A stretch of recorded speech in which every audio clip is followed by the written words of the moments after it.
ফেরিঘাটে ওঠার আগ মুহূর্তে একটি বাস নদীতে ডুবে গেল। ৫ জন বেঁচে গেল, বাকিদের নিখোঁজ।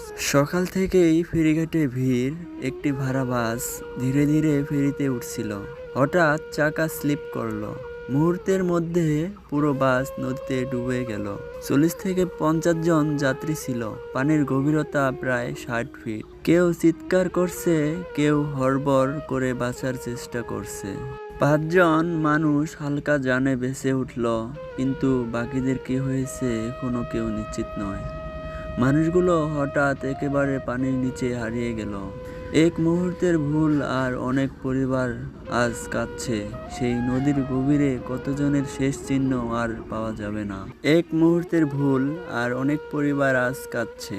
যত যাত্রীর নাম আমরা জানি না, তাদের জন্য সবাই একটু দাঁড়িয়ে দোয়া করুন।